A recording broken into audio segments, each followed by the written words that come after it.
மாநில கட்சிகள் அனைத்து ஒழித்து விடலாம் என்று நரேந்திர மோடியை விட தீவிரமாக இருப்பது ராகுல் காந்தி. விஜய் தமிழ் வெற்றி கழகத்தினுடைய முதல் எதிரி உதயநிதி. சபரீசன் அவர்கள் முதலமைச்சருடைய மருமகன், ஒருவேளை ராஜ்யசபா வர முடியும். 2026 மே மாதம் ஒரு தமிழகத்தில் ஒரு புரட்சி நடக்க இருக்கிறது. திருமாவளவனுக்கு இந்த வாட்டி ஜெயிக்கிறது கஷ்டம். ஏன்னா திமுக திருமாவளவனை ஓரங்கட்டி வச்சிருக்காங்க. 2026க்கு பிறகு எடப்பாடி பழனிசாமி அல்லது விஜய் தான் முதலமைச்சர் ஆவார்.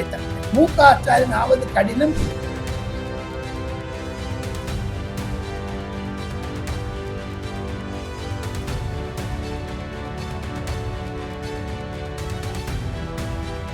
வணக்கம் தென்னவன் மீடியா நேயர்களே. இன்று நம்முடன் பரபரப்பான அரசியல் சூழலில் டெல்லியிலிருந்து திரு ஆர் ராஜகோபாலன் அவர்கள் மீண்டும் இணைந்திருக்கிறார். அவரை வரவேற்போம். வணக்கம் சார்.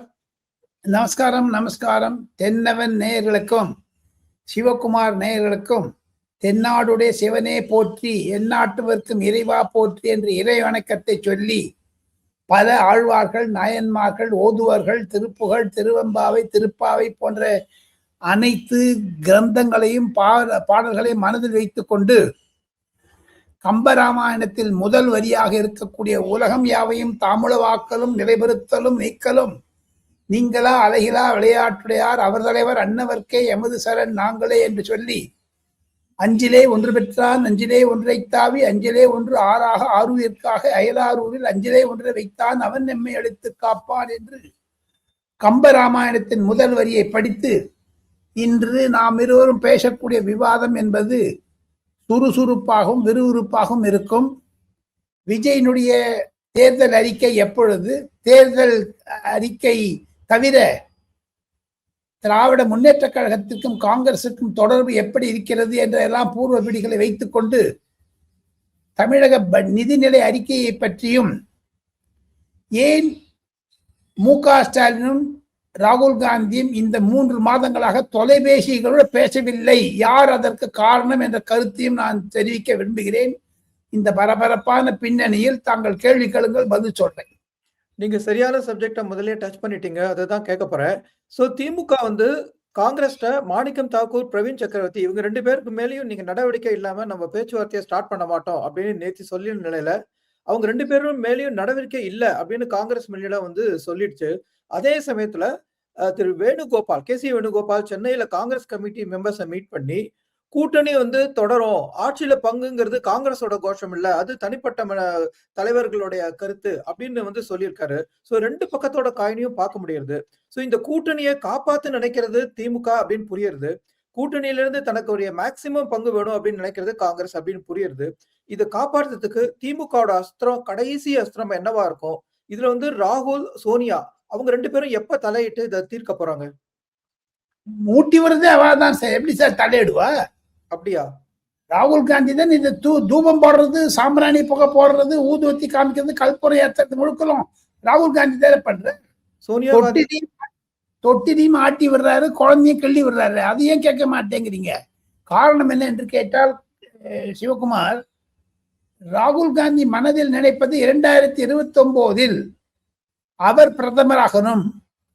அதற்காக மாநில கட்சிகளில் யாரும் சிறியவர்கள் வரக்கூடாது. எப்படி தன் காங்கிரஸ்ல யோதிராதித்ய சிந்தியா, நேற்று கூட பாருங்க பூபேன் போரா போன்ற அசாமில் இருக்கவங்கெல்லாம் எடுத்திருக்கார் வெளில.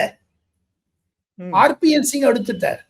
ராகுல் காந்திக்கு மிக மிக நெருக்கமான இருக்கக்கூடிய அனைவரும் இன்க்ளூடிங் மணிசங்கரன் அவர் பாருங்க, ராகுல் காந்தி என்னென்ன சொல்றாரு பாருங்க. அவர் கே.சி. வேணுகோபால் ரவுடிங்கிறார், அவர் டட்டுங்கிறார், பவன் கேராவை இதெல்லாம் வச்சு பாத்தீங்கன்னா ராகுல் காந்தி மனசுல 2029 அவர் பிரைம் மினிஸ்டர் ஆயிடணும்னு மனசுல இருக்கு.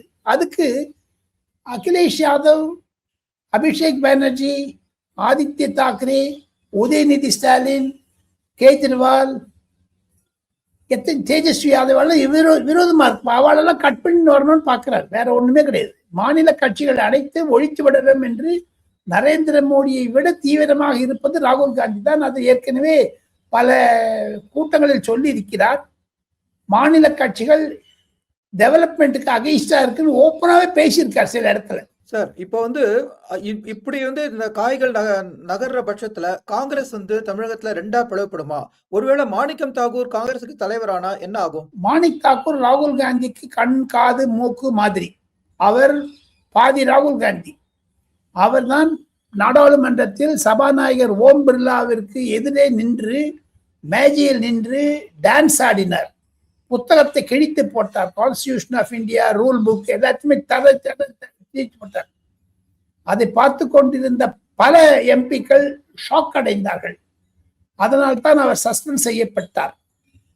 அவர் சஸ்பெண்ட் செய்யப்பட்ட பிறகு நாடாளுமன்ற நுழைவாயிலில் உட்கார்ந்து கொண்டு பேசும் பொழுதெல்லாம் ராகுல் காந்தி காத்தால 10:30 மணிக்கு வந்துடுவார். 10 நிமிஷம் அங்க இருப்பார். ராகுல் காந்திக்கும் ஜோதிமணிக்கும், ராகுல் காந்திக்கும் பிரவீன் சக்கரவர்த்திக்கும், ராகுல் காந்திக்கும் மாணிக் தாக்கூருக்கும் நல்ல உறவு இருக்கிறது, நல்ல தொடர்பு இருக்கிறது. மற்ற காங்கிரஸ் எம்பிக்களை விட, தமிழக காங்கிரஸ் எம்பிக்களை விட ராகுல் காந்திக்கு மிக நெருக்கமானது சிதம்பரம் அல்ல, மாணிக் தாக்கூர் தான். அவர் பாரதியாரை பற்றி அச்சமில்லை அச்சமில்லை என்றும் இன்று ஒரு பாடலை போட்டிருக்கிறார். அதையெல்லாம் வைத்து பார்த்தால் ட்விட்டர் ஹேண்டில் ராகுல் காந்தியுடைய அனுமதியுடன் தான் மாணிக் தாக்கூர் செய்கிறார். ராகுல் காந்தி செய்வது தவறு, இரண்டையும் செய்யக்கூடாது. 2 படகுகளில் அவள் பயணம் செய்தீர்களே, ஆனால் ஒரு படகு கழுத்து விடும் உங்களை. தொக்கிடி தொட்டிலே ஆட்டி விட்டுட்டு குழந்தை கள்ளி விட்டான்னு அர்த்தம். வேணுகோபாலையும் பேச வைக்கிறது ராகுல் காந்தி தான், மாணிக் தாக்கூரை பேச வைக்கிறது ராகுல் காந்தி. ஏதோ ஒரு அரசியல் செய்யணும்னு செய்கிறாரே தவிர அவருக்கு அந்த அரசியல் மீது பிடிப்பு இருப்பதா தெரியவில்லை. அதை தவிர ஒரு மாபெரும் ஒரு ரகசியத்தை இன்று தென்னவன் மீடியா நேயர்களுக்கு உடைக்க ஆசைப்படுகிறேன். விஜய் தமிழ் வெற்றி கழகத்தினுடைய முதல் எதிரி உதயநிதி. அவர் முதலமைச்சராகி விடுவாரோ என்ற அச்சம் ராகுல் காந்திக்கு இருக்கிறது. காரணம், ராகுல் காந்தி இதுவரைக்கும் மு.க. ஸ்டாலினை முதலமந்திரி என்று முன்மொழியவில்லை, ப்ரப்போஸ் பண்ணல. ஆனா ராகுல் காந்தி பிரதம மினிஸ்டரா ப்ரப்போஸ் பண்ணார் மு.க. ஸ்டாலின் 2019, 2024. ஆனா பிரசாந்த் கிஷோர் என்று சொல்லக்கூடிய பீகாரை சேர்ந்த ஒரு பிராமணர் 2021 எப்படி திமுகவை ஆட்சிக்கு கொண்டு வந்தாரோ, அவர் விஜயுடன் கலந்து பேசி பல நாட்கள் அவர் பேசி இருக்கிறார். அவர் விஜய்க்கும் ராகுல் காந்திக்கும் தொடர்பில் இருக்கிறார். விஜயை தூண்டிவிட்டது பிரசாந்த் கிஷோர் பாண்டே. அந்த பிரசாந்த் கிஷோர் பாண்டே சொல்லி இருக்கிறார், உதயநிதி முதலமைச்சராக இருக்கிறார் 2026. மு.க. ஸ்டாலினுக்கு பெரும்பான்மை கிடைத்தால் கூட அவரை தான் உட்கார வைப்பாரு, டிஎம்கே ப்ரப்போஸ் பண்ணும், யூ சி எ சேஞ்ச். 2004 எப்படி சோனியா காந்திக்கு ஆதரவு வந்ததோ, ஆனால் மன்மோகன் சிங் வந்தாரோ, அதே மாதிரி தமிழகத்தில் 22 ஆண்டுகளுக்கு கழித்து நடக்கும். அதைத்தான் ராகுல் காந்தியிடம் போய் சொல்லியிருக்கிறார். ராகுல் காந்தி பீகார் எலெக்ஷனுக்கு பிறகு ராகுல் காந்தியும் பிரியங்கா காந்தியும் பிரசாந்த் கிஷோர் பாண்டேயை 2-3 தடவை பார்த்திருக்கிறார்கள். பிரசாந்த் கிஷோர் பாண்டே காங்கிரஸில் சேர இருக்கிறார் ஓரிரு மாதங்களில். 2029 நான் ராகுல் காந்தி பிரதமராக்கி காண்பிக்கிறேன் என்ற ஒரு ரீதியில் அவர் இறங்கி இருக்கிறார். கச்சம் கட்டின்னு இறங்கி இருக்கார் பிரசாந்த் கிஷோர். அந்த ஆல் இந்தியா பாலிடிக்ஸ்ல மாட்டின் மொழிக்கிறது திராவிட முன்னேற்ற கழகம். இது வரைக்கும் மு.க. ஸ்டாலினும் ராகுல் காந்தியும் ஏன் பேசவில்லை? மு.க. ஸ்டாலின் பிரதமருடன் தொடர்பில் இருக்கிறார் என்று பிரசாந்த் கிஷோர் பாண்டேயும் விஜயும் ராகுல் காந்தியும் சொன்னதால் அதை நம்பினார் ராகுல் காந்தி. இப்ப வெளியிலே சொல்றாரு, உதயநிதி ஸ்டாலின் பிரைம் மினிஸ்டர் பார்த்துட்ட அப்புறம் எல்லா கேஸும் நின்று போச்சு. அதை தவிர துரைமுருகன் கேஸ் எல்லாம் நின்று போச்சு, கே.என். நேரு கேஸ் நின்று போச்சு, பெரியசாமி கேஸ் நின்று போச்சு, ராஜகண்ணப்பன் கேஸ் நின்று போச்சு, அருண் நேரு என்று சொல்லக்கூடிய MP case, Jagath Rakshakan case, Dayanidhi Maran case, Kanimozhi case, R Raja case, 2G ஒண்ணுமே ஃபார்வர்ட் மூவ்மெண்ட் இல்லை. எனக்கு ஞாபகம் வருது. இப்ப சென்னை சைதாப்பேட்டையில திரு அண்ணாமலைக்கும் திரு டி.ஆர். பாலுக்கும் இடையே நேரடியான குறுக்கு விசாரணை நடைபெறுது. நீங்க டி.ஆர். பாலுவை பத்தி சொல்ல முடியுமா? அவரோட இன்ஃபுளுன்ஸ் டெல்லியில எப்படி இருக்கு? அவர் இந்த கேஸ டெல்லி இன்ஃபுளுன்ஸ் பண்ணி அண்ணாமலை ஒரு மாதிரி இதை கடந்து செல்ல முயற்சி பெறா. இப்போ அந்த கேஸுக்கு நான் தனியா வரேன். ஆக மொத்தம் இந்த கேஸுக்கெல்லாம் ஏன் திமுக மீது பாஜக சாஃப்டா இருக்கு, தூய்மையாக இருக்கிறது என்று கேட்கிறார் விஜயும் சரி, பிரசாந்த் கிஷோர் பாண்டேயும், ராகுல் காந்தியும். அதனால்தான் ராகுல் காந்தியும் ஸ்டாலின் இது வரைக்கும் பேசிக்கவே இல்லை. போன்ல ஒரு ஒன்று பேசல. 3 தூது விட்டார் ராகுல் ஸ்டாலின். ஒன்று சபரீசன் மூலமாக, அடுத்தது ஆர் ராஜா மூலமாக, அடுத்தது கனிமொழி மூலமாக. ஆமா. இந்த மூணுத்துக்கும் பாச்சா பழிக்கல. ராகுல் காந்தி சொல்லிட்டாரு, we want share in power. அதுல இருந்து அவங்க பின் வாங்க மாட்டாங்க இப்பவும். அதனால்தான் மு.க. ஸ்டாலின் ஓடச்சு சொல்லிட்டாரு, நாங்க வந்து ஷேர் கொடுக்க மாட்டோம் சொல்லிட்டு. ஒண்ணு விஜய் வந்து சொல்றார், நான் என்னுடைய தலைமையில யாரா வந்து சமைச்சாங்கன்னா I will share power with you அப்படின்னு. ஆக மொத்தம் ராகுல் காந்திக்கு ஒரு 2 கதவு திறந்திருக்கு. ஒன்னு no share in power, another share in power.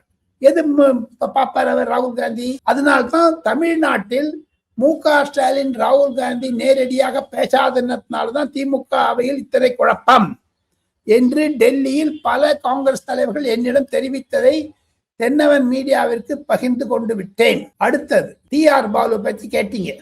ஆமா.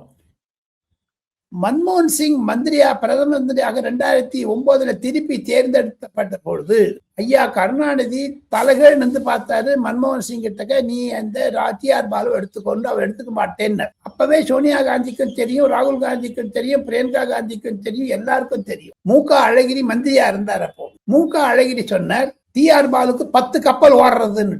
ஒரு திமுக தலைவர் கப்பல் விடுவதற்காகவா கட்சி நடத்தினார்? அவர் பாராளுமன்றத்தில் மந்திரியாக இருந்தார், பாராளுமன்ற குழு தலைவராக இருந்தார். 300 திமுக எம்பி பார்ட்டிகளான தயாநிதி மாறன், கலாநிதி மாறன் ஸ்பைஸ் ஜெட் ஆகாய விமானம் விட்டார்கள். 300 மாப்பிள சபரீசன் வானம் என்று சொல்லக்கூடிய சேட்டலைட் கம்பெனி ஆரம்பிச்சிருக்கார் 2025. ஆக மொத்தம் திராவிட முன்னேற்ற கழகம் என்பது எடப்பாடி பழனிசாமி சொல்லுவது போன்று அது ஒரு கார்பரேட் ஹவுஸ். ஏன்னா விமானம் விடுறாங்க, கப்பல் விடுறாங்க, சேட்டலைட் விடுறாங்க. இதுவா சார் கட்சி உங்களுக்கு? கேட்டா சமூக நீதி, சமத்துவம். எதான பேசினா பிராமணனை திட்டுறது, எதான பேசினா ஸ்டாலின் வந்து மத்திய அரசு ஒண்ணும் பண்ணலைங்க, ஆனா மத்திய அரசோட ஒன்னா இருக்காங்க. இதுதான் ஒரு குழப்பம். நீங்க கேள்வி கேட்ட மாதிரி அண்ணாமலைக்கு கேஸ் கோர்ட்ல இருக்கிறதுனால டி.ஆர். பாலுவால் இன்ஃபுளுன்ஸ் பண்ண முடியாது என்பதுதான் என்னுடைய ஆழ்மான கருத்து. Okay sir. இப்ப மார்ச் 16ஆம் தேதி மாநிலங்கள் அவை தேர்தல் நடத்தல இருக்கு. அதுக்கு வந்து திமுகவுக்கு 4 இடமும் அதிமுகவுக்கு 2 இடமும் கிடைக்கிறதுக்கு வாய்ப்பு இருக்கு. சோ இதனால வந்து ஒரு கூட்டணியில வந்து இந்த ராஜ்யசபா சீட் பேரம் பேசுறதுக்காகவும் விஷயங்கள் பின்னாடி நடக்கிறதா? இது யாருக்கு இந்த கூட்டணியில சீட்ல வந்து கிடைக்கும்? திமுக 4 சீட் திமுக தான் கொடுப்பாங்க, காங்கிரஸ்காரன் கொடுக்க மாட்டாங்க. 2 அதிமுக சீட்ல 1 வந்து அன்புமணி ராமதாஸ் கொடுத்துருவாரு. 1 அதிமுகவில் ஒரு பெண்மணி, கிறிஸ்துவ பெண்மணி கொடுப்பதாக இருக்கிறார்கள். இல்லை என்றால் சிறுபான்மை பெண்மணி கொடுப்பார்கள். இதற்கு பெண்மணி அதிமுகவில் கிடையாது. இந்த பின்னணியில் பார்த்தால் சபரீசன் அவர்கள் முதலமைச்சருடைய மருமகன் ஒருவேளை ராஜ்யசபா வர முடியும். அடுத்த திருச்சி சிவாக்கும் 4வது முறையா கொடுக்கறாங்களா இல்லையா தெரியாது. ஏன்னா டி.கே.எஸ். இளங்கோவனுக்கும் ஆர்.எஸ். பாரதிக்கும் கொடுக்காமல் இருந்ததுனால் திருச்சி சிவா ஏற்கனவே ரொம்ப நாள் இருந்துட்டார் பார்லிமெண்ட்ல. அதனால அவருக்கு கொடுக்க மாட்டான் என்பதுதான் பல திமுக காரர்கள் சொல்றாங்க. புது முகங்கள் வரக்கூடும். அதிமுகவை பொறுத்து மட்டும் பிரேமலதாவிற்கு ஆட்சியில் பங்கு தருகிறேன் என்று உறுதிமொழி எடுப்பார்களே தவிர லோக்சபா ராஜ்யசபாக்கெல்லாம் கொடுக்க மாட்டாங்க. அவருக்கு அப்புறம் பார்த்துக்கலாம்னு விட்டுருவாங்க. சார், இப்போ பிரதம மந்திரி மோடி தமிழகம் வர இருக்காரு. மதுரையில முதல்ல கலந்துக்கிறாரு. அப்புறம் 6ஆம் தேதியே தமிழகத்துல வந்து வேலூர்ல வந்து இன்னொரு மாநாடு. சோ இது வந்து ரொம்ப க்ளோஸா தமிழகத்துக்கு மோடி வரத பார்த்தானா அவருக்கு வந்து தேர்தல் தேதி ஏதாவது வந்து தெரிஞ்சிருக்குமா? இப்ப ஞானேஸ்வர் வந்து 26ஆம் தேதி தமிழகம் வராரு தேர்தல் மத்த கட்சிகள் எல்லாரையும் மீட் பண்ணதுக்காக. சோ தேர்தல் தேதி அறிவிக்கிறதுக்கு ஆன தருணம் வந்துருத்தா? ஏப்ரல் 2ஆம் தேதி தேர்தல் இருக்குமா? பிரதமர் செயலகத்திற்கு ஒரு போன் போட்டு கேட்டாலே சொல்லிடுவாங்க, ஒன்றும் கஷ்டம் கிடையாது. பத்திரிகைக்காரர்களுக்கே தேதி ஒரு அனுமானத்துடன் வைத்தால் தேர்தல் தேதி மார்ச் 10 15 அனௌன்ஸ் பண்ணுவாங்க. தேர்தல் வந்து 16, 17, 18 ஏப்ரல்ல இருக்கும். 35 நாள் டைம் கொடுக்கணும் அவங்களுக்கு. இந்த பேக்ரவுண்ட்ல பாத்தீங்கன்னா சிவகுமார், மார்ச் மாதம் 9 அல்லது 10 தேதிக்கு தேர்தல் தேதி அறிவித்து விடும். அதற்கு பின்னாடி வந்தீங்கன்னா 23ஆம் தேதி அன்னைக்கு SIR ஸ்பெஷல் இன்டென்சிவ் ரிவிஷனுடைய டீடைல்ஸ் கொடுக்க போறார். மார்ச் 1ஆம் தேதி அது பட்டியலிடப்படும் அதிகாரப்பூர்வமாக. அந்த பட்டியலுடைய நகல்களை தமிழகத்தில் இருக்கக்கூடிய அனைத்து கட்சிகளுக்கும் ஒரு காப்பி கொடுத்துருவாங்க. அதுக்கு மத்த நாள்ல இருந்து any time they can announce the dates. ஆனால் மத்திய தேர்தல் ஆணையம் மேற்கு வங்காளம், அஸ்ஸாம், பாண்டிச்சேரி, கேரளா, தமிழ்நாடு ஆக அனைத்து மாநிலங்களுக்கும் சேர்ந்து ஒரு தேதி வைக்கணுமே தவிர தனித்தனியா வைக்க மாட்டாங்க. ஆக மொத்தம் ஒரு மார்ச் மாதத்தை ஒரு டேட் அனௌன்ஸ் பண்ணிடுவாங்க. சிவகுமார் சார், இப்போ அண்ணாமலைக்கு வந்து தமிழகத்துல சக்தி கேந்திர பிரமுக் அப்படின்னு ஒரு பொறுப்பு வழங்கப்படாத இருந்ததாகவும், அதுக்கான அறிவிப்பு வரதுக்கு முன்னாடி அதுக்கு வந்து தடையா சில உட்கட்சி விஷயங்கள் வந்ததுனால அது இன்னும் வெளில வரல. அப்படின்ற வந்து ஒரு விஷயம் பேசப்படுறது. சக்தி கேந்திர பிரமுக் அப்படிங்கிற பொறுப்பு என்ன? அந்த தகவல் உண்மையா? அந்த மத்திய பாஜகவினுடைய தலைமை நிதின் நபீன் அவர்கள் கண்டிப்பாக மார்ச் மாதம் முதல் வாரத்தில் தன்னுடைய பட்டியலை அமித்ஷா, நரேந்திர மோடி, ஜே.பி. நட்டா போன்ற தலைவர்களுடன் ஆலோசித்த பிறகு அவருடைய டீம் 5 துணைத் தலைவர்கள், 10 செயலாளர்கள், 5 பொறுப்பு செயலாளர்கள் என்று பல பதவிகள் இருக்கிறது, பொருளாளர் என்று 32 ஃப்ரண்டல் ஆர்கனைசேஷன் இருக்கிறது. அதுக்கெல்லாம் நாமினேஷன் போட்டாகணும் புது தலைவர். அதுல பி.எல். சந்தோஷ் ஆர்கனைசிங் செக்ரட்டரி, அவர் உத்தரப்பிரதேச தேர்தல் மட்டும் நீடிப்பார் 2027 மட்டும். அதன் நடுவே அனைத்து முக்கிய பொறுப்புகளுக்கும் மார்ச் முதல் வாரத்தில் பதவி நிமித்தப்படும். அதில் அண்ணாமலை இடம்பெறுவார் என்று தான் டெல்லியில் பேசுகிறார்கள். சக்தி பிரமுக் என்பது மாதிரியான ஒரு பதவி பாஜகவில் இல்லை என்பதைத்தான் நான் தெரிந்து கொள்ள ஆசைப்படுகிறேன், தெரிவிக்க ஆசைப்படுகிறேன். Okay sir. ஸோ இப்ப நம்ம தாவேகாக்கு திருப்பி வருவோம். அவர் வந்து கடந்த சேலம் மீட்டிங்ல வந்து பாஜகவை விமர்சனம் பண்றத ஓரளவு தவிர்த்திருக்கார். ஸோ இது வந்து ஒருவேளை தேர்தலுக்கு பின்னாடி ஏதாவது போஸ்ட் எலெக்ஷன் கூட்டணி போது தாவேகாவும் என்டிஏவும் ஒருவர் ஆதரிக்கக்கூடிய நிலைமை வருமா? ஏன் அவர் வந்து திடீர்னு பாஜகவை விமர்சனம் பண்றதை தவிர்த்திருக்காரு? காங்கிரஸோட விமர்சனம் பண்ணவே இல்லையே. இல்ல காங்கிரஸோட அவர் வந்து கூட்டணி சேரறதா ஒரு பேச்சு இருக்கிறதுனால அதை தவிர்க்கிறது நம்மளால புரிஞ்சுக்க முடியுது. அப்படி பார்க்க போனீங்கன்னா காங்கிரஸோட கூட போலாமே. ஏன் திமுக கூட தன்னுடைய மனம் மாறி வேற எதாவது அடாப்ட் பண்ணலாமோ இல்லையோ? 2026 மே மாதம் ஒரு தமிழகத்தில் ஒரு புரட்சி நடக்க இருக்கிறது சிவகுமார். காரணம், தேர்தலுக்கு முன்னதாக நான் குறைந்தது ஒரு 7-8 தேர்தல் பார்த்திருக்கிறேன். பார்லிமெண்ட், அசம்பிளில ஒரு 10 தேர்தல் 1967 நான் தேர்தலை பார்த்துன்னு வரேன். அதுல பாத்தீங்கன்னா அன்சர்டனிட்டி, ஒரு ஒரு ஃப்ளூயிட் சிச்சுவேஷன், ஒரு ஒரு ஒரு ஒரு நிரந்தரமற்ற சிச்சுவேஷன் இருந்தது. ஃபர்ஸ்ட் டைம் இது மாதிரி நடக்கிறது தமிழ்நாட்டு அரசியல்ல. திமுக இது வரைக்கும் கூட்டணி அமைக்கவே இல்லை.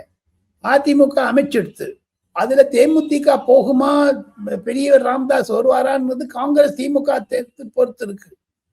இன்னும் அங்க ஒரு திமுக எல்லாம் ராகுல் காந்தினால எல்லாமே டிலே பண்ணிட்டாங்க. ராகுல் காந்தியினுடைய ஒரு மெத்தன போக்கு, குழப்ப போக்கு, அதுதான் மு.க. ஸ்டாலின் சொல்லுகிறார், எங்களுடைய கட்சியினுடைய எதிர்காலத்தை கெடுத்தது ராகுல் காந்தி என்று. ஸோ அந்த பின்னணியில் பார்த்தால் 2026 பொது தேர்தலுக்கு பின்னால் இதே குழப்பம் நீடிக்கும். தொங்கு சபை வந்தால் யார் ஒன்னா எங்க ஒன்னா போகலாம் சிவகுமார். சரி, இப்போ விசிகாவுக்கு பத்தி நான் வந்து ஒரு கேள்வி கேட்க விரும்புறேன். ஸோ இன்னைக்கு கூட திருமாவளவன் என்ன சொல்லியிருக்காரு, ஆட்சியில பொறுப்பு கேட்கறதும் அதற்கான அதிகாரத்துல பங்கு கேட்கறதும் வந்து ஒரு கூட்டணி கட்சியோட உரிமை, அதனால காங்கிரஸ் கேட்கறது தப்பு இல்லை அப்படின்னு சொல்லியிருக்காரு. அதே சமயத்துல ஸ்டாலின் வந்து ஒரு தேசிய அளவிலான ஒரு தொலைக்காட்சிக்கு பேட்டி கொடுக்கச்சு தமிழகத்துல கூட்டணி ஆட்சிங்கிறது ஒத்து வராது அப்படின்னு சொல்லியிருக்காரு. ஸோ திமுக தலைவர் ஸ்டாலினுக்கோ விசிகா தலைவர் திருமாவளவனுக்குமே ஏதாவது ஒரு கருத்து வேறுபாடு இருக்கா? அவர் ஏன் வந்து திருமாவளவன் இதுல எதுக்கு உள்ள நுழையணும்?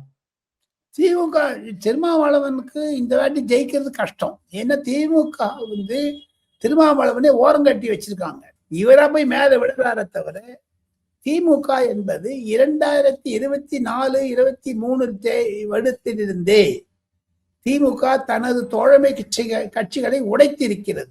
அனைத்து கட்சிகளையும் உடைத்திருக்கிறது. அதுல திருமாவளவன் விதி விலக்கு அல்ல.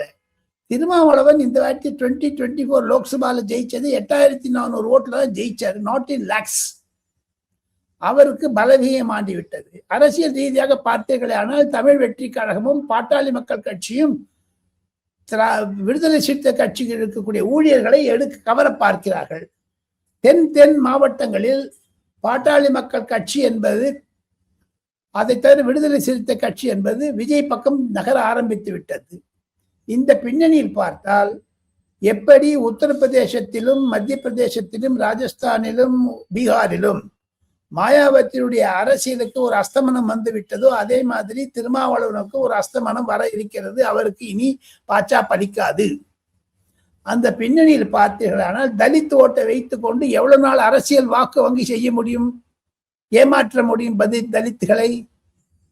அதுதான் விஜய் சொல்றார். I will do what ever Thirumavalavan promise unit.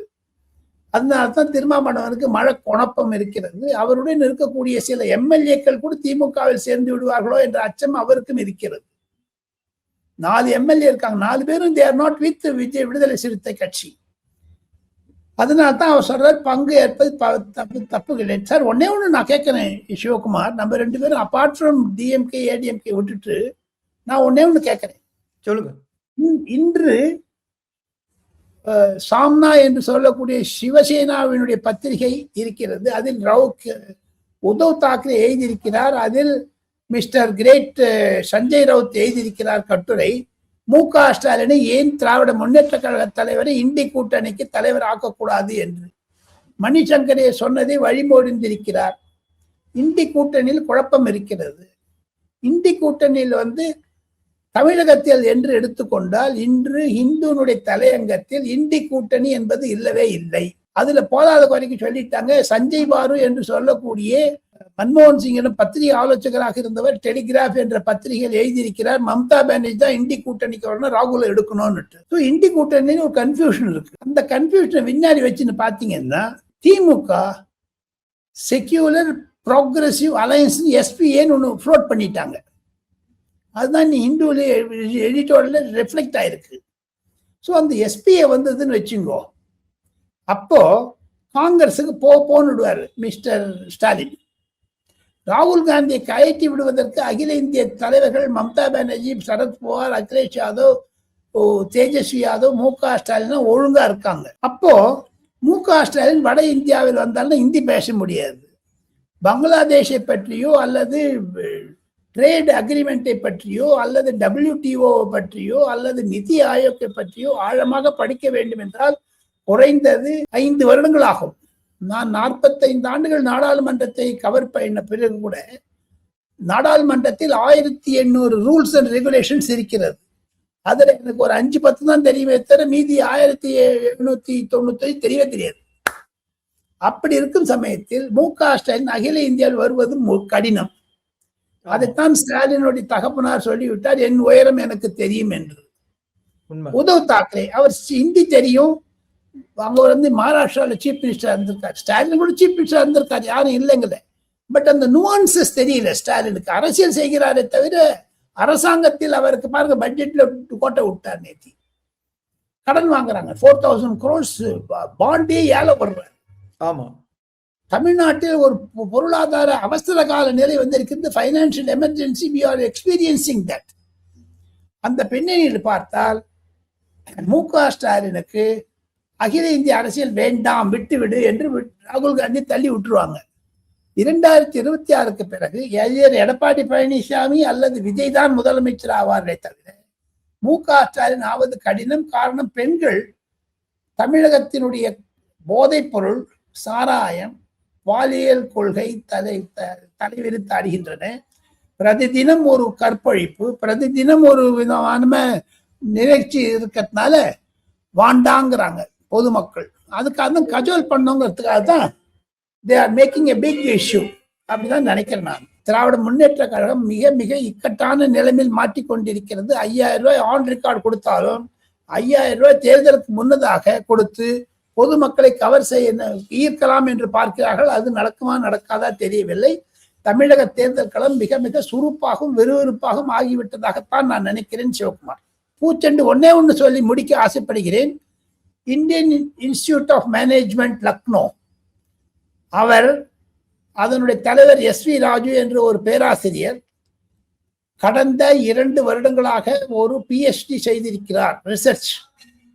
அந்த PhD என்ன சொல்லியிருக்கான்னு கேட்டீங்கன்னா, ராம் மந்திர் அயோத்தியாவில் வந்த பிறகு அங்கு சுற்றுப்புறத்தில் இருக்கக்கூடிய 50 கிலோமீட்டருக்கு, அயோத்தியாவை சுற்றி இருக்கக்கூடிய 50 கிலோமீட்டர் ரேடியஸ், அங்கு இன்டர்நேஷனல் ஏர்போர்ட் வந்துடுச்சு, இன்டர்நேஷனல் ஃபெசிலிட்டிஸ் வந்தாச்சு, 6 ஹோட்டல் கட்டியாச்சு, பொதுமக்கள் அதிகமாக வருகிறார்கள். சென்ற வருடம் ஒண்டி பிரதி மாதம் 2,50,00,000 பேர் வந்துட்டு போயிருக்காங்க. டோட்டல் 11 crores ஆயிடுச்சு.